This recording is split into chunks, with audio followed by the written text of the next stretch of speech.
Welcome to the podcast. My name is Anthea, and today I'm conversing with a young man in the creative art space. His name is Chewing Stick, and he's here with me to discuss his journey. Thank you for joining me, Chewing Stick. Welcome. Oh, thank you for having me. Very good. I'm doing very well. Thank you for coming. Beautiful. Thank you. Thank you so much. Your name in itself is interesting. Where did the name come from? What's that all about? Chewing Stick. Alright, the name comes from my fans.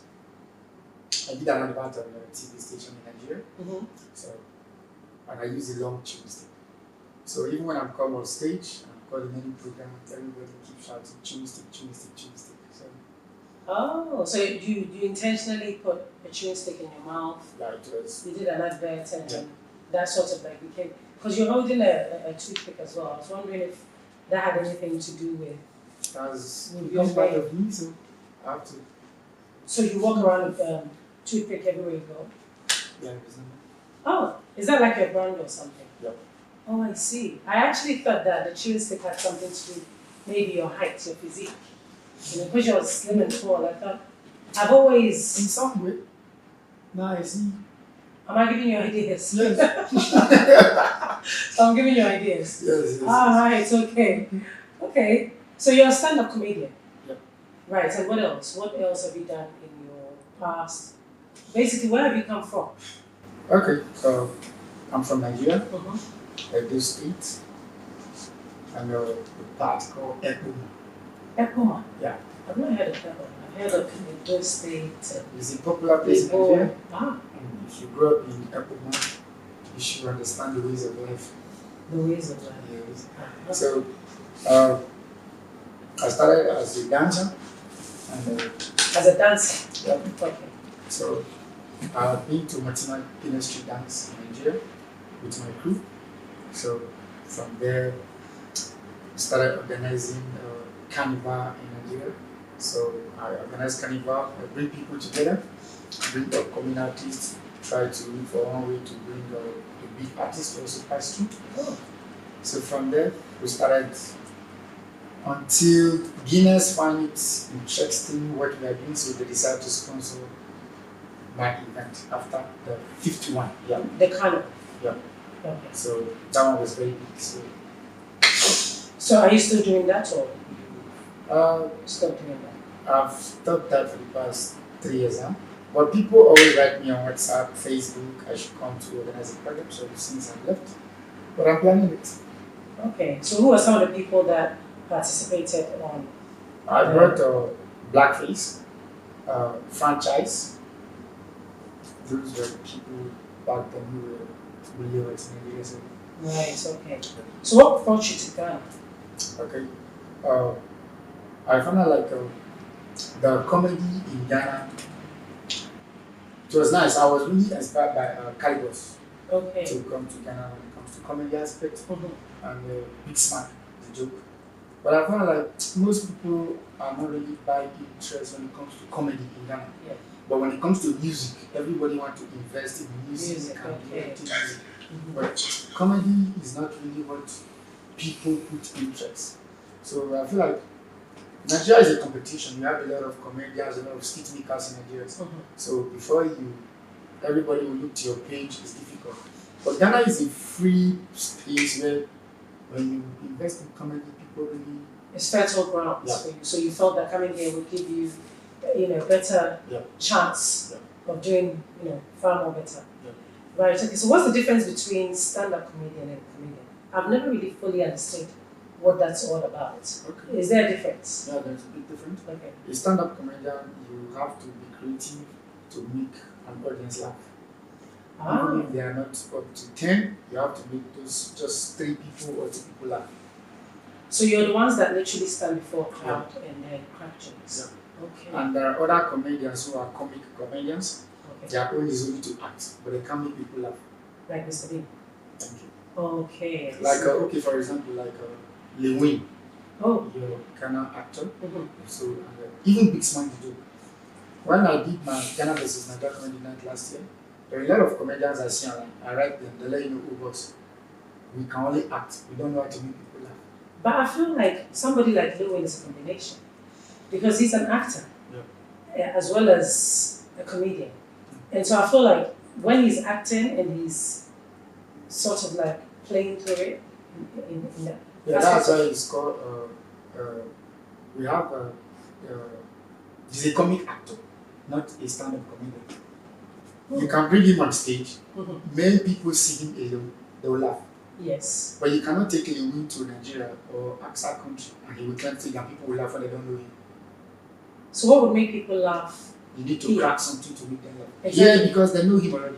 So when they see him, even him standing alone, they will laugh. But I feel like his personality alone, Yes. his features alone is funny. Yes. So but even take him to a place where they don't know him. Now Okay. let him make people laugh. He can't crack a joke for them to laugh as a stand-up comedian. he can't crack a joke for them to laugh, or are you saying that he doesn't have what it takes to crack a joke Because for he's them not to a laugh? stand-up comedian. Right. He's a comic actor. But there's been times that I've watched somebody like Lil Wayne do a simple interview, and he will say something that I find so funny. I feel like he's just a natural when it comes to cracking jokes. Okay, so take me through the creative side. Okay. Anybody can come here and say, I was on my way coming here. I met the receptions and they were asking me questions as if I'm not a human being. It's a normal talk. But a comedian can look through that story and create like, can you imagine? And they why they come here?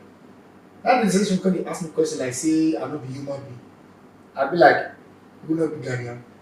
You understand? You can find a way to create to make people laugh. So you guys are a little bit more traumatic. Yeah. So the way you present it matters a lot. Right, okay. So how's your journey been like in Ghana? What are some of the things that you've done? Some of the places that you've gone to? Some of the people you've worked with? Oh, I've been to a lot of places in Ghana. Because of the entertainment, I've been to places I don't even know. There are some places. There is a place I've been to, I love that place, but when I pronounce it, people laugh. What's the name? Hakonfi. The I pronounce it is at Winneba way, like going to Winneba. There is a place outside there, it's called Hakonfi. How what happens there? It's the time they invite me for a queen coronation, so I have to go there to make people laugh. That was one of the most difficult places I've been to. Because when you're speaking, when people don't understand, so you have to bring yourself there, like speak broken, try to use body language to make them laugh. Well, because of your accent or because you didn't find it? Then I don't understand you. I don't understand. And so it's your accent? Yep. Oh. Have you ever had any circumstances where you've stood up in front of people to crack jokes and you didn't find it funny? Yes, of course. When you go to places like where they drink. Now, for example, like everybody's drink or alcohol. So what would you say that would make them laugh? Because their mind is not even. Really? Yeah. I would say if people are being more, relaxed and drinking, that's when you'll probably find stuff. The first time I've been to AY open mic, it was somebody who was driving past. He saw me trying to make people who are drunk in a bar laugh. And they were laughing. They were like, for you to make this people laugh, you need to go to AY open mic. Have you always been funny? Like from when you were young, did you feel you had this talent? Yeah. And you could always. Yeah. Did anybody notice that at home? Yes. Where I grew up, like, our parents, they are the kind of people that don't support anything that doesn't have to do with school. Okay. They always want you to, like, when it comes to book, they will support you, but when it comes to entertainment, they feel like you're wasting your time. Okay. That's it. On the plain truth, there is a part of my life I never really achieved that pays me a lot. I wanted to be a footballer. I played ball for my school. I represent my school to play for my state. Okay. But my dad never supported me. Right. So I have opportunity to represent Nigeria. But my dad said he has something I need to do. What did he want you to do? He's a businessman who has a big land to produce pineapple farm, plantain to supply to North. So we played and we qualified to represent Nigeria to play in Abuja. So then there was no phone. So the boss is speaking us from the school. But because I was a good player, they have to drive to my house to pick me up. But they were like, my dad said we have to go supervise the people who take care of this pineapple, who's loading the truck. Then my other brother was like, we can supervise this thing alone. So let this boy go. He was like, you know how parents speak in Africa Right. when your parents talk, you can't say anything. Mhm. You are like, are you mad? I said, "This boy." So my elder brother have to keep quiet. Okay. So the reason why I respect my elder brother, even if you do anything bad, I don't talk is he was like, let us wake up 4 a.m. in the morning. Let's go. Make sure they do it finish on time so that you can move. And the bus is moving 11 a.m. Okay. We went. I was crying. I cried throughout the whole night. Even when I was going, I was crying. They were like, let's go. We'll make it fast, fast. So we have to join the people to load the truck. Because my dad, okay, by God's grace, he's rich. So we don't do the job. We are just to stand there and supervise for them not to be stealing the goods. So that day we have to join them to load the truck. And we finished loading the truck almost 10:30, like to 11. So before we get to the house, they just like, that's the bus road. You just said your dad is rich. Yeah. So you had no business trying to I don't have business with my father's property. You don't have any business trying to be a comedian. That's what I'm coming to. Okay. And because you could have done anything else. You could have Yep. been in your father's business. Yes. I want to understand why this path, why this career. Okay. For example, I use myself as an example. When you are growing up, you find out that there is what you love doing best. Because when you grow up to be an adult, your parents who make decisions for you when you are small are not there to live with you. Sure. So the decision you make, like what you know make you happy, is what will give you a long life and a peaceful life. Sure. When you try to achieve what people want for you, not what you want, you'll miss it in life. At the end of the day, when your children keep asking you, Daddy, where were you when your friends were making it? You can't tell them this is not the path I choose. It was my parents' decision. So, But are you making money in this? yes, of course. It pays off. Yes. Okay. Like, I'm trying to ask you on yes. average how much you earn. I'm tempted. Oh, no problem. If you tell me, I've learned to work with Ghanaians and Nigeria. It's Okay. two different parts. Okay. I find out like when you're working with a Nigerian man can call you like, oh, Tuesday, can you do to MC a wedding for me or MC my birthday or something like that? You can charge a Nigerian man like, okay, pay me 1,500,000. Then they'll be like, oh, you're my brother, so let's do it this way. Okay. Okay, I'll accept. But if you do a good job for me, I will top up for you. But when a Ghanaian call you like, I need to MC a job, even if you tell the Ghanaian like, okay, 500 cedi, let me bring it down like to Nigeria. Right. Ghana currency, 500 cedi now. We're like, oh, Charlie, you're on the big side. Maybe next time we'll have money, we'll call you. Okay. So I've learned like when you Ghanaian call, you just tell them, what's your budget for me? Right. Then when they talk, then you know where to start. You know where to start from. But a Nigerian person can tell like, oh, just to MC an event for 2 hours, he can pay you 10,000 Ghana cedi, 5,000. He's not So paying then why you would you want because to leave Nigeria to come to Ghana? Because as far as I'm concerned, when it comes to entertainment, yeah. Nigeria is far more ahead. Yeah, that's why I said when it comes to Nigeria, they like to appreciate what is foreign. Like when you're coming from outside. Okay. Okay, for example, I was in AAU when I was in university. I begged to join a dance group, which is the two best dance group in school then. I begged to join them and never accepted because I feel like they are the top in the school, like they are already there. So for you to join, you have to pay. And even when you pay, after rehearsal, they will tell you like, oh, we select these 3 people that are going to dance. You just be there, you carry back on them. Right. But when I travel out, I started my video. I went to shoot a video at Malaysia. 5 months I come back.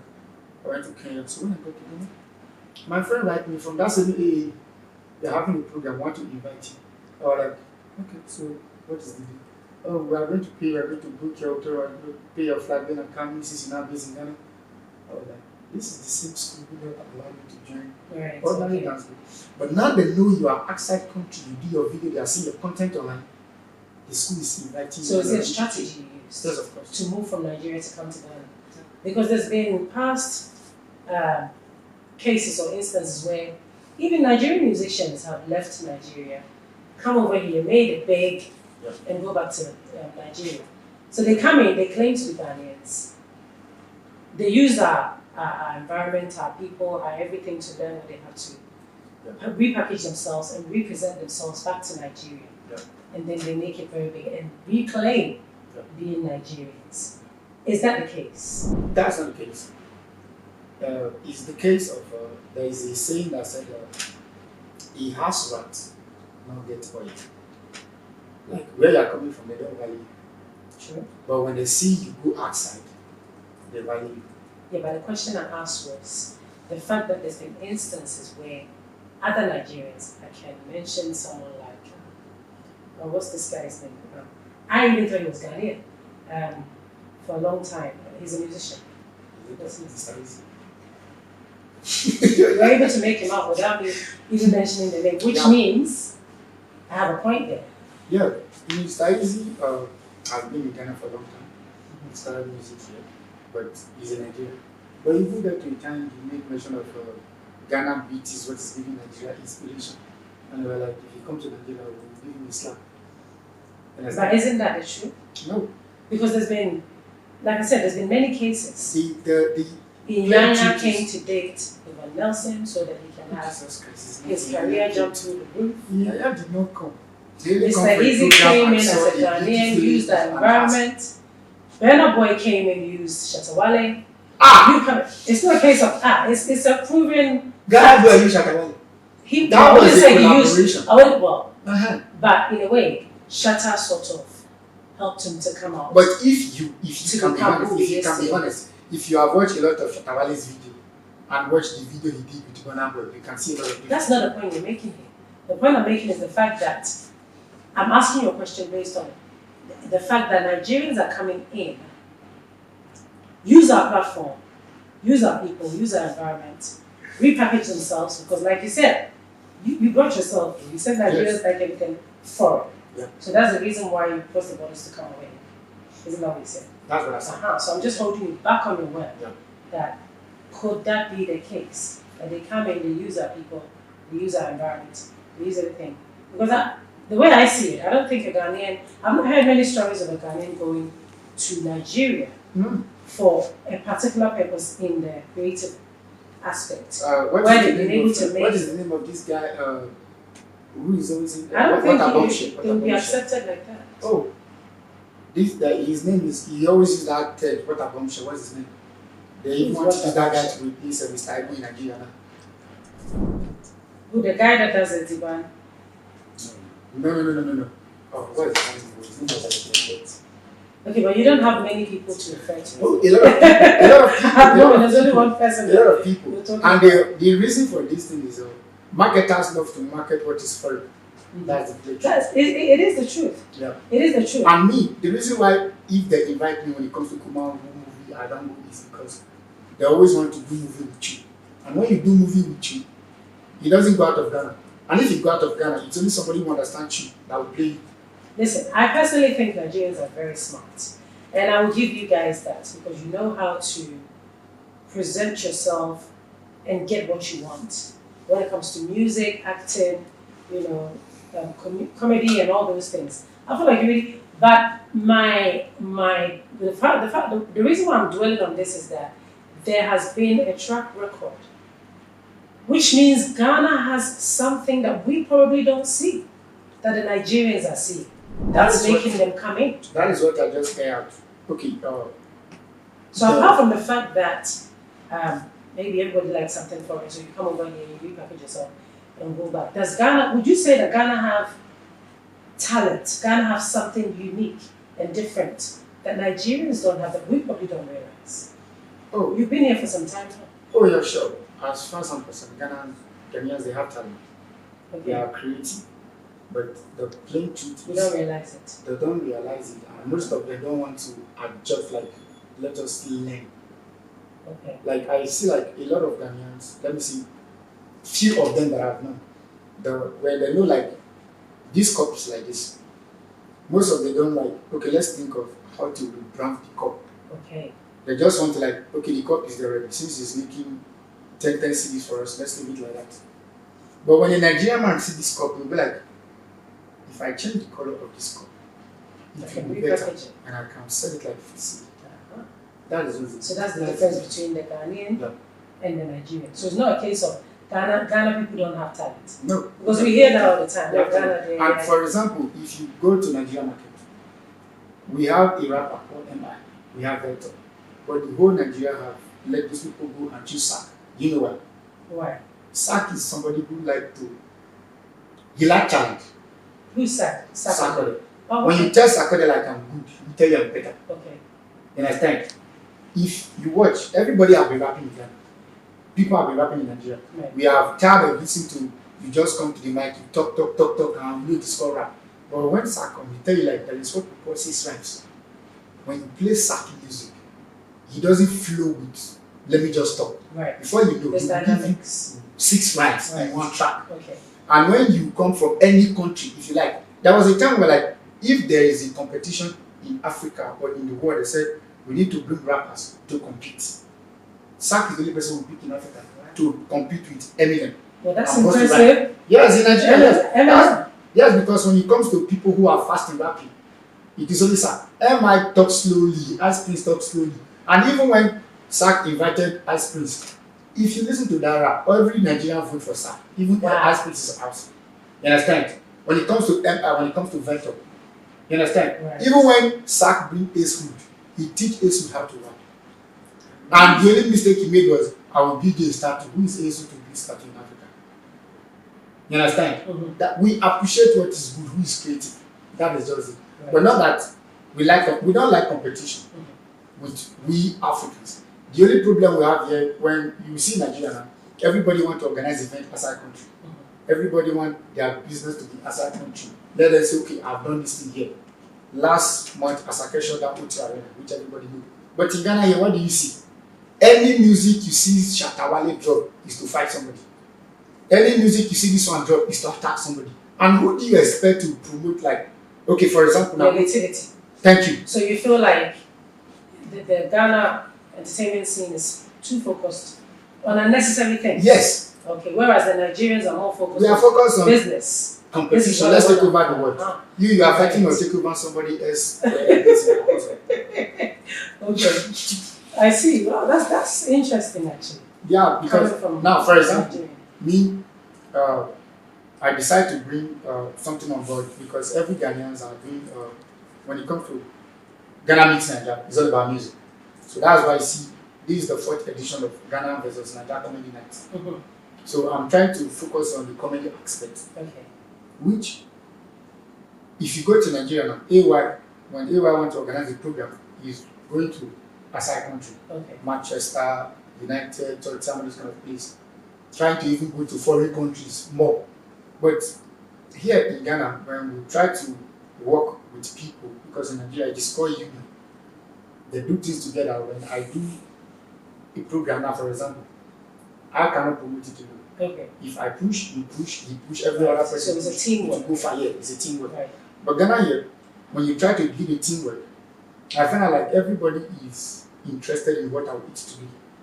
You see, I can't dispute you on some of the things you're saying because it's what I've experienced. And it's coming from a foreigner. Yeah. You understand what I'm saying? So it's more vital to take that information because sometimes if you're in something, you don't see where you're going wrong. Somebody standing on the outside can obviously see more. Yeah. Can I ask you a tricky question? Would you say that Ghana has probably more talent than Nigeria, but the only difference is that Nigerians are more business-minded, they know where to tackle, they are more focused on taking over the world, and so on and so forth, as compared to Ghana, who probably knows they have more talent, so they're more relaxed. Would you say that's what's happening? No. I will not say that what's happening because when you have the talent, you are not creative. I don't call it talent. Okay.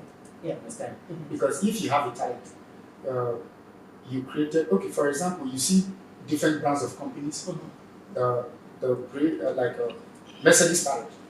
Now they are into another dimension. They are creating every year. Right. Different companies. I've been in Ghana industry now, like, let me say for 2 years. Okay. I've worked with a lot of directors. Mm-hmm. But most of them are very happy to work with Nigerians because when you have a Nigerian person on your set, he's creative. Right. You don't need to stress too much, like you shout court, you waste your take all the time. But some, when you come there, they'll be like, they want to tell you like, oh, they know more than Nigerians, they all this kind of stuff. You do your job. Right. You understand? But the thing is, Nigerian man is trying to market whatever he's doing outside the box. The box is Nigeria. Outside the box, right. The box is Nigeria. That's the key word. Yeah. You understand? Mm-hmm. But when a Ghana man produce, his own is, if I just take it to TV station right now, anything they give me, no problem, I'm okay. You understand? Okay. Or I have one marketer, he can market it to Ghanaian people, like it's okay, no problem. Once I get the money I used to produce this movie, even if I don't get Then the I'm fine. I'm fine. So they're not thinking of crossing borders. Thank you. Taking it beyond. That is it. Okay. That is so what do you think is wrong? Like, I see like the Ghanaian is like when you have your own say, like you have your own stand. Because I believe like there is no vision without provision. Right. When you have your vision, you should know like this is where I want to go to. Okay. So whatever I'm doing, if anybody comes to like, okay, this is how I want you to do it, look at that person's picture. The idea the person is giving you, has the person achieved that idea? Right. So they are backtracked. Thank you.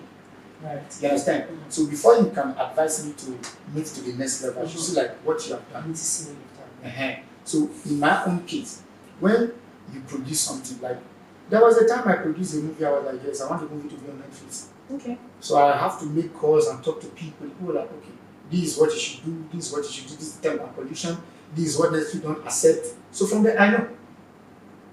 I've worked with a lot of directors and their own is just okay, shoot the movie, look for 1 or 2 TV stations to play it, highest, upload it on YouTube, we are done. That's the Ghana mindset. Yes. The last time I saw you, I told you that I produced a movie. My mindset of premiering that movie is premiering it, I get times 10 of the money I used to produce that movie because I have a lot of Nigerian people I will go and meet like, oh, this is what I've done, but they're like, oh, this want to support you. You understand? Before I plan going to location, I already know how I'm going to premiere it, how the movie is going to end. Okay. For me, I feel like before I go to location, I already plan how the movie is going to end. Right. Even if I'm not able to meet up with Netflix quality for now, because I know I was using BB camera, so picture quality is not a problem. Yeah. But the people But are you also also plan ahead anyway. yes, And make sure that you put everything in place. yes, So once you get there, you've got something to present. yes. I mean, I met somebody years ago, the very famous singer, gospel singer in London, and we were talking, and she said to me, listen, you must always have your product. You've got to have something in your hand. Yeah. There's no use of you coming to me and saying, no, I sing, or maybe if you give me the chance, I can do this, I can prove that. What do you have in your hands? Yeah. Your product. And so I think that's what Yes. you're basically saying. Yeah. Wow. So that is it. So now I've seen a lot of movies where Ghana movies, if you can accept, if not some few production, 80% of Ghana production are basically let's do it outside production. Not What do you mean outside production? No interior, like no indoor. Oh, you mean like shoot outside? Yes, shoot outside. Right. You Okay. understand? There was this director I met. He's a director on the TV station. I was like, I produce Nigerian movies. So what will it take? He was like, how much to buy Nigerian movies is very expensive. I was like, oh, why do you say so much? He said, how much do you sell your movie? I was like, okay, I produced the movie like 13,000 Ghana cedis. So how is it? Well, how easy? It's on the hard side. If I give my director now like 3,000 Ghana cedis, he will call me. Before you know, they will sit down here, they will talk, they will provide 2 seasons for me. Wow. And true, when you bring Lewin on your location, I just tell you, I've been to a location where they don't even shoot the script. They just tell me, when this one was coming, then you inserted this one. Before you finish inserting the woman, you see like we have 1 episode. And it's true. I'm sure others will have their own views Yes. and opinions based on what you're saying. Yes. I believe that maybe we should sit down and have this conversation again because we can't just summarize and say, this is how the Ghanaian look at business because others may dispute. Others are out there working hard. But that's our day working hard. Yes, that's why I said. Putting in the That's work. why I said some. Yeah. You understand? If you watch Nigerian movies, you know, like if you make somebody like Mr. Ibu, a CEO of a company, you know that company will never have it. He's on the movie industry to fool and entertain people. You understand? Okay. When you bring Ransom Noah to an office, you know he's going to do well. Probably the secretary is going to fall in love. Right. Okay. Everybody So has it's their own. knowing your quality Thank you. and staying within your lane. Yes. Okay. Today you see, okay, for example, I don't know why I'm just calling this name. Today you see Leon will play arm robber. They will say You she kind of played look well. alike a bit though. You and Louis. A little. You kind of have the same I features. like that word a little bit. He's black. No, it's not. What is black? Listen, there's this thing that Nigerians keep doing. Ghanaians are black. No. I don't want us to debate. I'm not the one who put the black star there. That black. I'm not the one who put the black star there. Who put it? What? So what has black star got to do with the complexion? That is the symbol. I'm not going to put it in. No, you just said no. I'm not the black, one. as in Yes. his complexion is black. No, I did not say. Yes, because he's black normally. I've been with him several times. He's Okay, black. let's not debate. Thank you. Because this is another one. Now, if you ask him to play a role of an arm robber, he will play it well. If you ask him to play a role of a doctor, they will tell him to play it well. But nobody seems to say like, this guy is funny. When you give him a funny part to act, he's good. When you give it to add an elderly man, he's good. So why don't I put him in an office? At the end of the day, the office will collapse because he can't control it. You understand? Yes. For example, if I make Kofi Adjololo the CEO of an office, he will do it well. Okay. Let us give The roles the that roles fit. that fit to people. The Then let us maintain brands. Right. That is it. In Nigeria, somebody can write a script and will be like, this person will be the one to fit into the script. That's the person you are inviting. Then you get paid for it. But here now you write a story, when you call somebody, you know that this is the person to be fit for it. Because the person charge you, you can't pay, or you know you are not familiar with the person, you are not friend with the person, then you have to call somebody you go to try to do it. And at the end of the day, you get a rough work. It's been interesting. I think I've learned a thing or two, and I'm sure a lot of people will also, pick up some key points here. Thank you so much for joining me. I've learned a thing or two, and I'm sure there's a lot out there for people to pick up and basically run with some information. It's been good. And no way, if you're out there, I believe this guy is trying to work with you. The Nigerians don't just do anything for the fun of it. He's literally just throwing out keys. So keep an eye on him because you're going to bump into him very soon. Thank you for coming. And thank you for watching. I hope to see you again soon.